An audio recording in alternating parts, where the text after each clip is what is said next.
Alrighty, folks, we're coming back here to the Diagnostic Trading Hour. Let's check out where our markets are at right now. We got the S&P, everything showing quite a bit of strength, and looking for some potential pullbacks on these trades.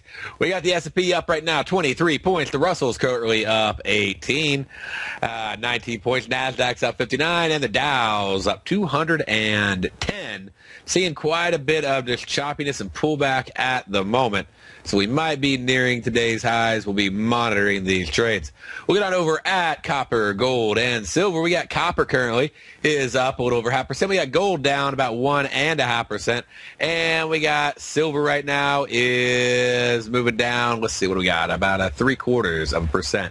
Oil right now up 44 cents on the day. We got natural gas is currently pretty flat. We got looking out over at corn. Corn is up 4.5. Soybeans up 23. Pound dollar right now is down 19 pips. Euro pound is up 9.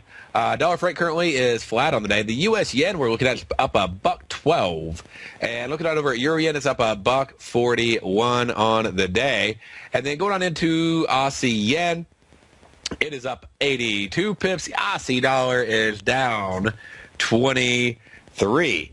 And that gives you your current market wrap. Let's go in and check out what news did we have that we need to pay attention to for today. And so let me pull that on up for you. We'll go through it real quick and do a quick review as well on several of the markets. Okay, so let's do a couple quick market reviews and then dive into the news, and then look at some potential day trading plans, setups that could be unfolding. All right, so doing some market reviews for you. We got over here, just checking out 10-minute MVPs going on. This is an early morning Euro session, long trade. It was pretty flat before that, but did give a nice, great MVP long breakout. Very simple trade to do. And big thing, you do want that up close there. And we did get the up close, but I mean, it was pretty much a doji up close, but it still broke the high and went on long for us. If we go in there and check on out, looking at the euro dollar, seeing how it did for us, then let's see, what do we got? We got last night, got an 8 o'clock short, went on down south, started heading on down. You know, and usually I'd give it a couple hours to let the market wake up and open up and get going, but moved on down, had a nice little good short trade for you. But going, actually, I guess that was, yeah. So last night and then going into this evening as well, doing the same thing there. Hopping on into the pound yen. Let's see here. Yesterday was running on up, and then we got a nice evening trade moving on down. Can do some great at-the-money MVP trades. Then about 10 o'clock, giving you another nice long on it. So those MVP trades being really nice if you can do the in-the-money ones, especially, or at-the-monies, and just take advantage of those ranges. Checking out some spike strikers going on. So looking on over here, you know, multiple volume spikes. Just because there's a spike doesn't mean we take it. It does pop on up. We get a spike striker sell. As flat as that is, just a dead market, we're still able to go in and, you know, pull out a tick on the trade. Going on over here, looking at this, we got a spike striker buy. Again, flat as it can be, but still able to pull out a tick on the trade. It's done a slightly in the money contract. Oil moving a solid deviation today, running on up, and you see that move right on up to a deviation. Was hoping to go a hair further, had a really nice setup there, pulling on back down, but had a lot of cues to go short. And obviously that deviation move being the primary one. We'll get on over at gold, and on gold we had a nice move there down to a deviation, just sort of chilled out now, right at that level. But just a sweet little move down when it's just sort of trending down for us. Going on into the NASDAQ, and checking this out, we move it up again, a deviation move. So, I mean, we're just getting a great volatility. There's a lot of opportunities in the market today, and hopefully you're able to take advantage of some of these. We got the Russell flying on up a deviation and a half. Not want to be left behind. I mean, earnings season, you know, likes to move those stocks around, and it's doing a good job. Let's see here. We got, you know, we got several things. Well, industrials are really the ones leading right now. AT&T's down. Jobless claims, matching expectations, et cetera, et cetera. So just going down the list. We got the U.S. flash manufacturing PMI. It fell to the lowest low in the last 3 months here since let's see. And then we got, what do we else? We have U.S. yen trading at 2-week highs after their jobless claims comes out. So some good moves going on. Also, we can check out, yesterday's weekly oil inventory report. Let me pull that on up. We'll do the EU. It's had its economic summit going on. And let me just grab our Forex factory chart, and we'll watch it and see how it's going. All right, so on Forex factory, what do we got going on over here? We have, let's see, we had, like I said, EU economic summit kicking into gear. That's going to start up. But let's go into the oil inventory report. So let's bring up an oil contract over here. And let's have some fun with those. Let's do a few different things. I want to go in. I want to throw in a spike striker. Let's check that out. This is from yesterday. And we'll also look at the expected moves on that.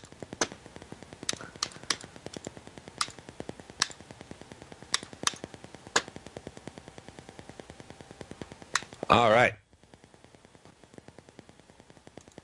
Let's see here. Okay, looks like the chart's not coming through. Hold on 1 second. Oh, I see what's going on. Okay, hold on here. Sorry about that.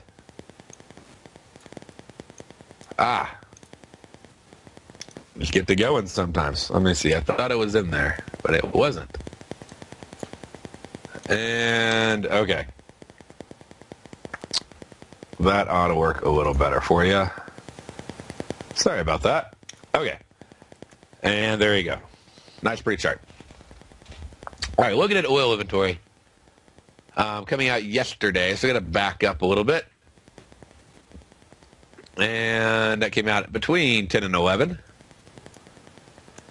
Right on over here. So between 10 and 11 right there. Moved on down. Actually exceeded the expectation to move, but pulled on back into that expectation by the close from 10 to 11. So would have worked out, honestly, really good for a strangle or a butterfly. Strangle, you would have taken, or straddle, you would have either taken profit when it broke out. Butterfly pulled on back in for you. That let you finish strong on the trade either way. And just some great expected moves going on in throughout the day. Oil, obviously looking for some, shorts and everything going on into oil. Let me go ahead and chart something out over here. Let's look at the day's plan on this. And haven't dove too much into it yet.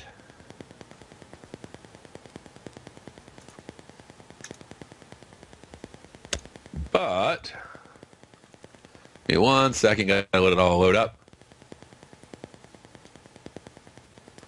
Let me get rid of the auto feature. I gotta set that as a default. Okay, let's see, where is it? All right. That ought to help out quite a bit.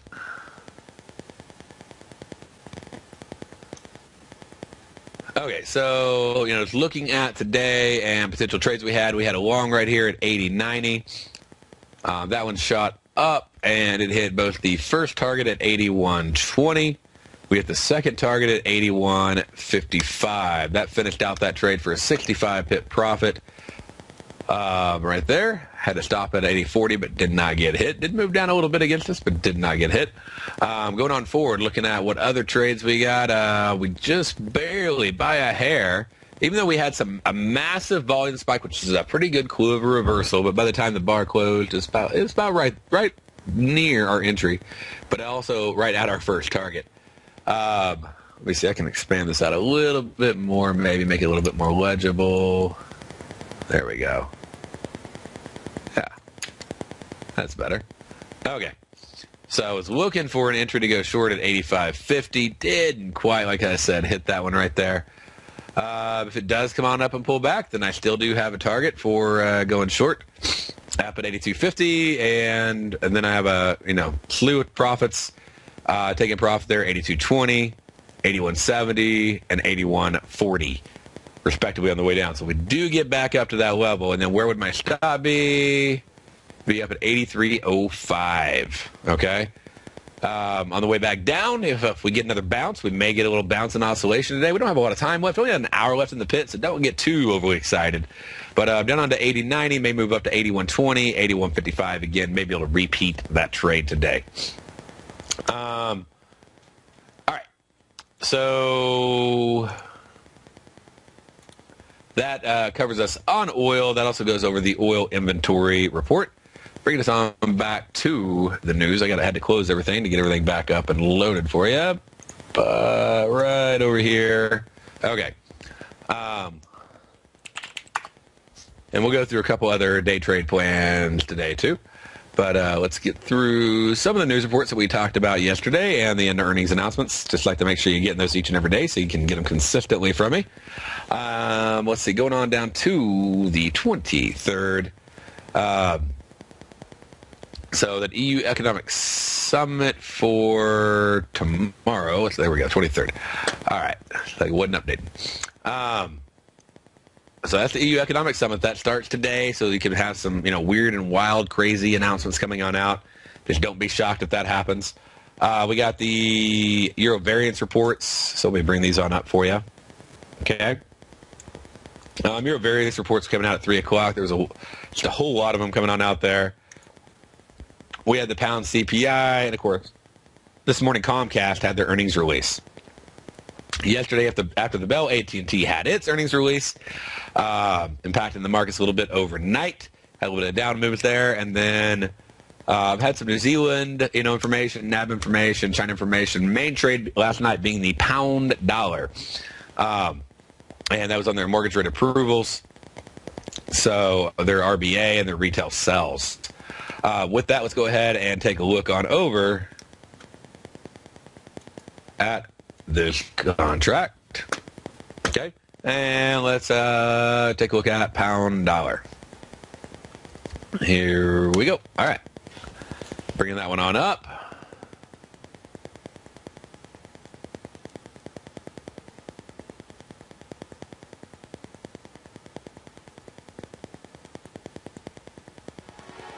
Format my chart. All right, we'll cover this when we get back right after this break. All right, folks, we're going back here to the Diagnostic Trading Hour. So we're looking at was the pound dollar retail sales report last night and at 11 p.m. to 7 a.m. Time frame going in on there. And just seeing, is it bigger or not than most volatility moves. And so if we go back to our 11 o'clock hour, take it down and back on up to the 7 a.m. expiration. So right over here, we're going to get a move of exactly 30 pips on the dot. So we expected 30 pips. That basically been a break-even trade. Also helps us know that that was the expected move. To tie into that even further, we did have an entry earlier in the morning right there on the day trading plan to go in and buy at 60.10. And since it already expanded past this expected move, then that would have been a potential risk on the trade, if that makes sense to you. So if I'm looking at an entry to go short, but I'm like, this is as far as I expect this market to go. I don't expect it to go more than 30 pips between 11 o'clock and 7 o'clock based on this news report. And this is where we're adding in that fundamental analysis piece, okay? Really important. This is where adding that fundamental analysis piece comes into place. If I go in here at 11, and we've moved down, we're down, say 30 pips right here, and there's a trade to go short. I don't care what system or signal it is. Use extreme caution because it's like, hey, for the next hour at least, we don't expect it to break below this and actually go anywhere. And really probably to stay within this range. So, and then, just look at the expected moves. Is there an expected move that's going to get down to the target or not? So understanding that fundamental aspect of that news trade really could have helped you if whatever system you use had a short trade plan right there. Okay? That's one of the things I try to teach people is don't just, use the news, not necessarily to trade the news. Maybe you're not doing straddles or strangles or condors or, butterflies, but they give you that edge. They let you look one step ahead of the markets by being able to see the expected move and going, it's one more as expected moves, but on fundamentals versus just on implied volatility. And it's helped me tremendously because I'd be like, I don't think this thing's going to go further. I'm not going to take that entry. I'm going to leave it alone. And it's been just like hitting it. I expect it probably to bounce, not to go back down. Okay? So if you can start grasping that use of the news reports I give you when I'm like, hey, 30 pips, 11 p.m. to 7 a.m., that is the expectation. So that may help you quite a bit, I hope. All right, let's see here. Scrolling on over, looking at the what we got going on this morning. We already talked about the earnings releases with Comcast. We had unemployment claims come on out. Pretty much, if I recall, pretty much met expectations. If I was right on that. Oh no, it was worse, but it wasn't that much worse. Then expectations didn't weigh on the market really. And let's see here, going on over. And let's check it out. We had the flash manufacturing PMI come on out right there. So that came in a little bit worse than expectations. Market not wanting to be weighed down by bad news. So never let that happen, right? And it's all about these earnings. So what do we have at the end of the day? That's going to be a big key. Sort of how do we end up on this day? We have Amazon and Microsoft, okay? So this is a pretty big key for you today. Are the markets going to maybe do a pullback? If they think the markets are going to, fly up, a lot of times they like to do a pullback in order to get ready for that pop. If they just stay flat to up, they may be getting ready for a down move and disappointing earnings themselves. So, Amazon's doing a lot of stuff to expand. Microsoft is doing a lot of stuff to get their phones out there and expanding. They're doing product placement everywhere with Surface. I know they've had a really hard time really getting that market on. They're trying all they can. But those are going to be the two big key earnings, and they are going to happen right before the bell closes, okay? Like at 4 and I want to say 4:10. Let me see here. I got the times confirmed. This is the wire release times. It's not the conference call times. So 4 and 4:10, obviously having the largest impact on the NASDAQ, but don't be surprised to see some decent movement on these today, and then they probably will impact the market into the end of the day.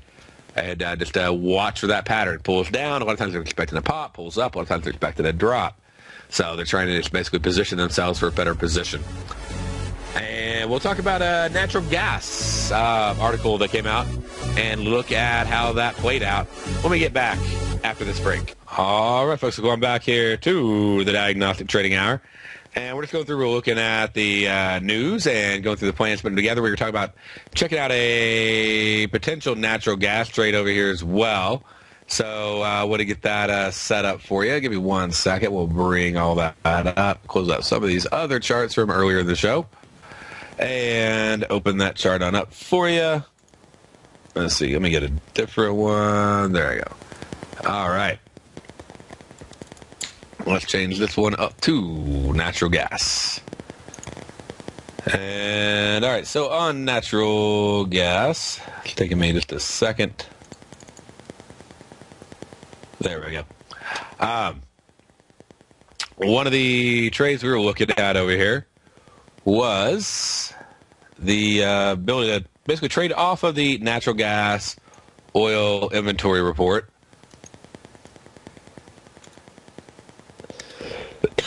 And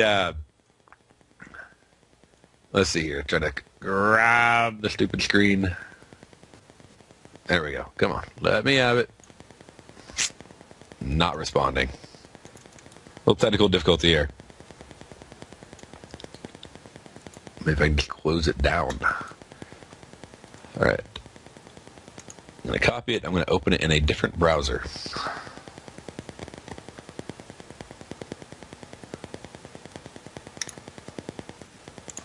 All right, there we go. That some shockwave flash load issues was causing the problem. Okay. So looking at this is an article put together about different ways to trade the natural gas inventory reports. Every Thursday morning, the report comes out. Just about every Thursday, unless there's a holiday or something like that, comes out. It's released.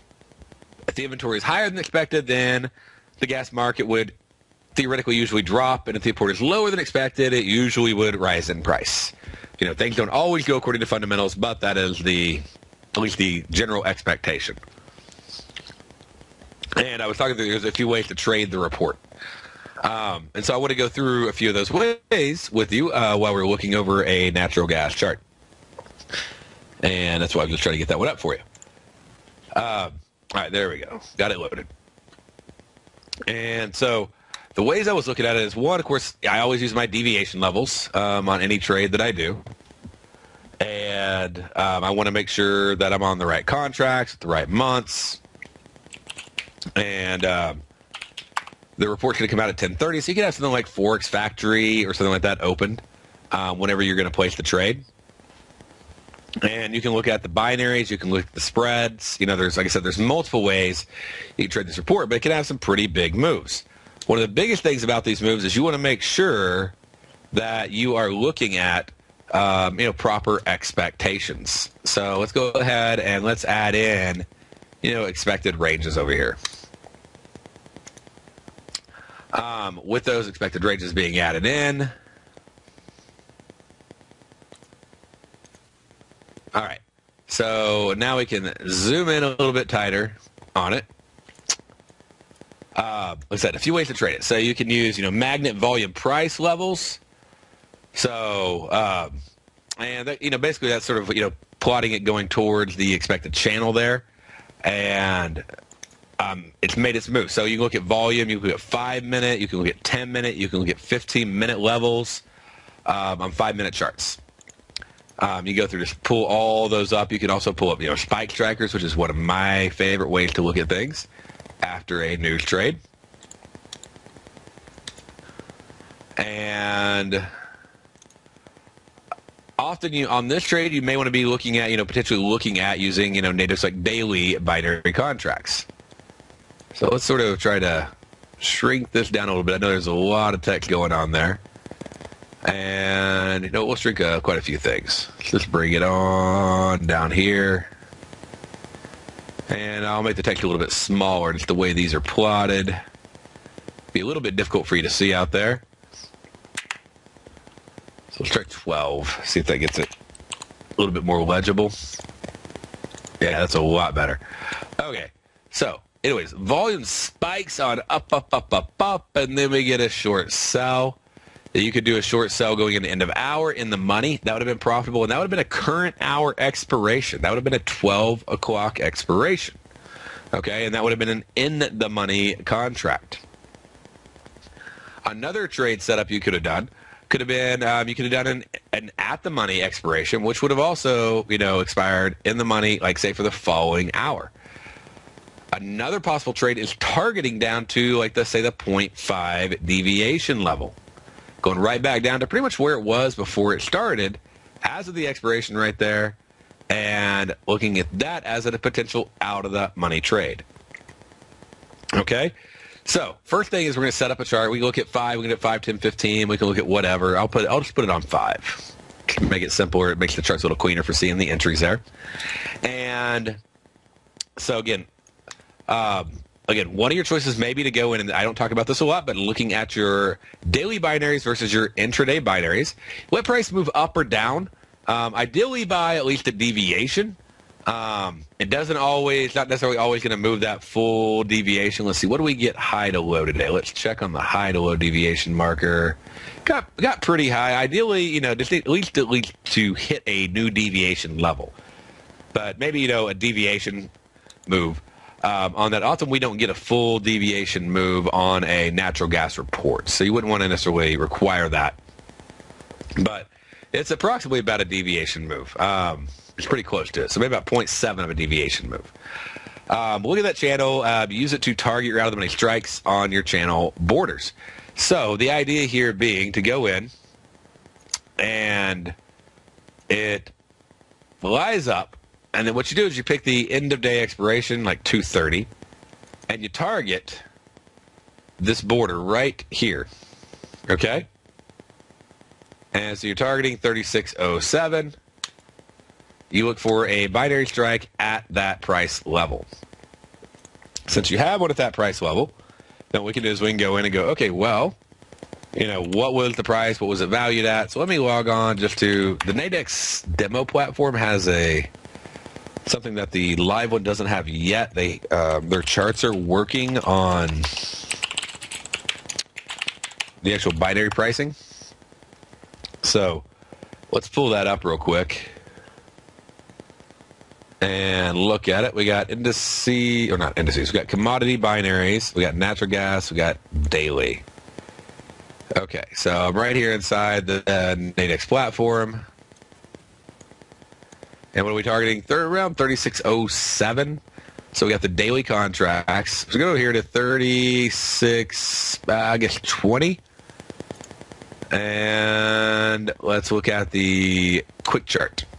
Quick chart ought to show us the actual binary contract itself. We have to zoom out a little bit here. Let's make it give us less time, more time. See if we get this thing to fix. I know they're working on these little charts. These are new charts they're adding in. They're trying to plot the binaries out, and they aren't exactly the most astute at doing so. Am I right on my price? Let me make sure on that. 3,600.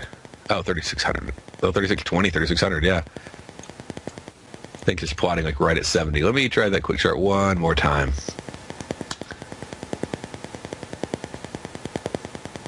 Yeah, it's just having an issue. Unfortunately, I wanted to show you the price. To give you an idea, we were up at, let's see, how far were we above this price? We were about 40 ticks higher, okay? And at 40 ticks higher, there's 40 ticks between these. So just to use the price ladder model, that would mean the sell would be right around $90, maybe a little bit higher. Because it was a little earlier in the time, right around the expiration, so maybe 80. So $80 sell, you could buy it back right now for 60, and you would take a profit on that trade. And that's basically just letting it take off and then targeting the retracement on back down. What would even add to your confidence to do so is right there near the top, you actually got a spike striker to go short. Okay, so simple trade pops up. And then target the bottom of the channel there. Now, you could go in a couple different ways. So if it flies up, if it flies down, let me see here.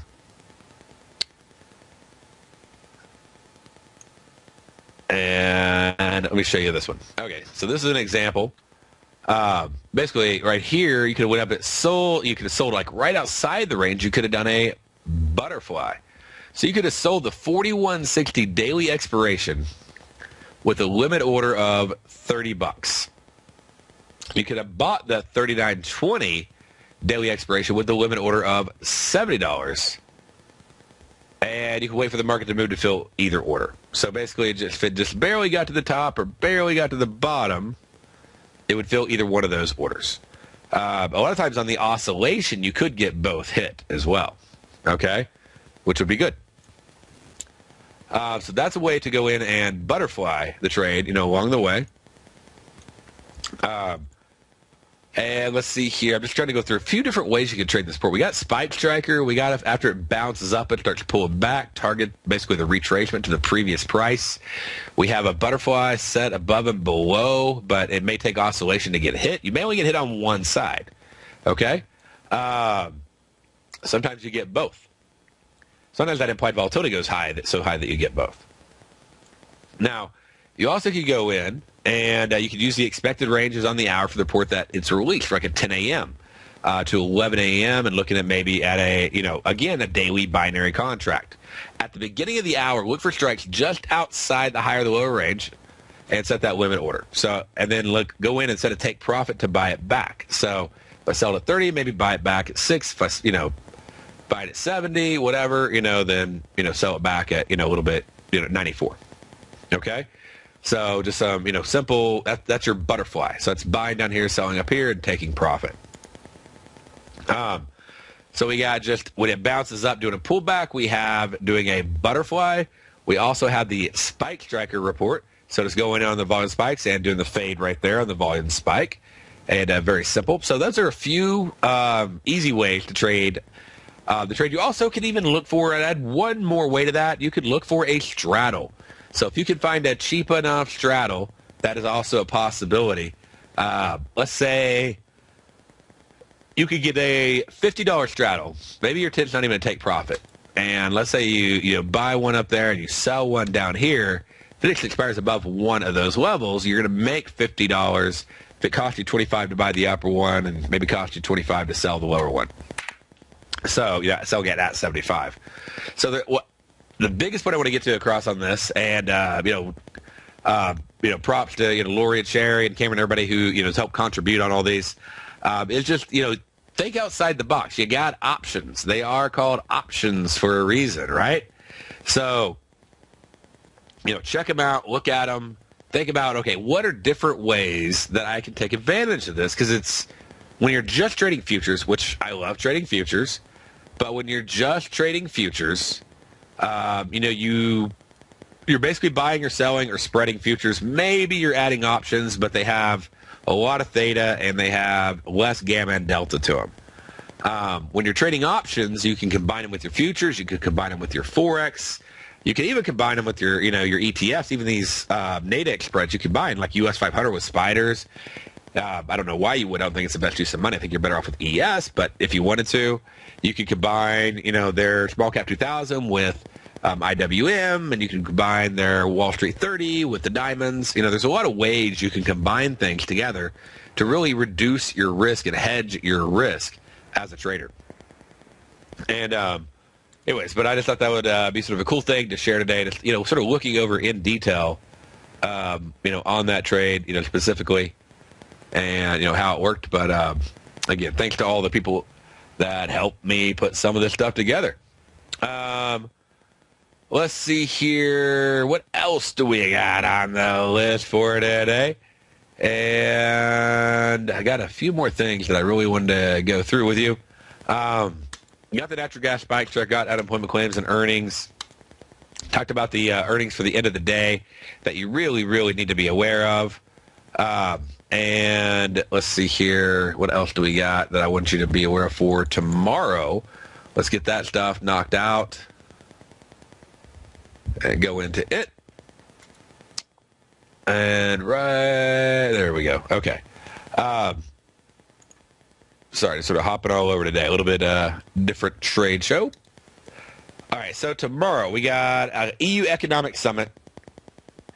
We got the German Consumer Confidence Climate Report coming out, and pound preliminary GDP. That could have some impact. It's really inconsistent. Like, it's a big mover and a no mover. We get back. We're talking about important earnings for tomorrow. Stay right there. All right, folks, we're going back here to the Diagnostic Trading Hour, and we got natural gas. It did go down. It went ahead and hit that 0.5 deviation level. Moving on down. Next target being 0.7. So looking like it may move on over. If it hits that, that'll put it on up to about a 1 deviation move on the day. It could move on down further to the 1 deviation from settlement as well. I guess we'll have to wait and see on that one. Let's see, going in, and we wanted to look at what do we got for tomorrow that's on the list that you need to be aware of. That's sort of where we left off on the show. And so I'm pulling all that up for you right now, checking out a few different trades as well, trying to see if I can maybe find anything that we might be able to take advantage of while we're on the show. And it always makes it a little bit more fun, but I just got to keep scanning to see if just a good one pops up at the right time.